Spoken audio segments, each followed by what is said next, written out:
All right, and Blaze, I do want to ask you about this because as we talk about it, a very fluid, dynamic situation taking place right now. We are now hearing from President Trump that Iran and Israel have agreed to a ceasefire, and I'm going to read this statement to give you a little bit of time to also kind of come to terms with what this means. And this from the president saying, "Congratulations to everyone.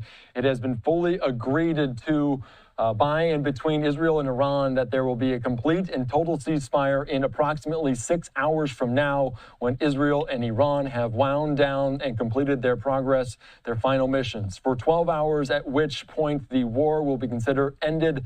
Officially, Iran will start the ceasefire, and upon the end of the 12-day war will be saluted by the world. During each ceasefire, the other side will remain peaceful and respectful on the assumption that everything works as it should, which it will. I would like to congratulate both countries, Israel and Iran, on having the stamina, courage, and intelligence to end what should be called the 12-day war. And this is a war that could have gone on for years, destroyed the entire Middle East, but it didn't and never will. God bless Israel. God bless Iran. God bless the Middle East. God bless the United States of America. God bless the world." This coming in from the president. So, Blaze, that happened very quickly, calling for that ceasefire. What's your initial reaction?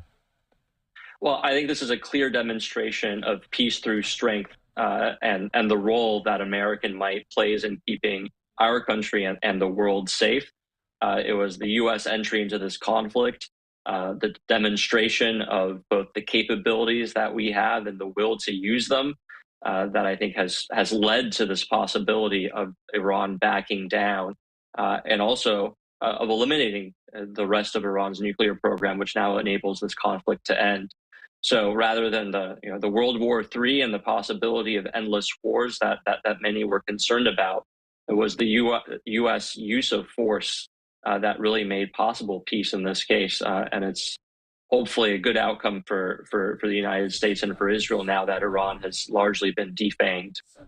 And this is all coming in right now, and of course calling it the 12-day war, saying this is could have gone on for years, destroyed the entire Middle East. And I imagine this only gives us more optimism about negotiations to take place between the United States, knowing that these are on the table, that there will not be any conflict necessarily between these two, right? Yeah, certainly it's hopeful that this might then lead to negotiations. The Israelis have always said that their plan was a 2-week plan of operations, which we were about 2 or 3 days away from them completing, which largely leads, I think, to their willingness to call a ceasefire. I think they've accomplished much of what they've wanted to accomplish. And the question will now be, is this just a ceasefire and everybody walks away and things go back to as they were?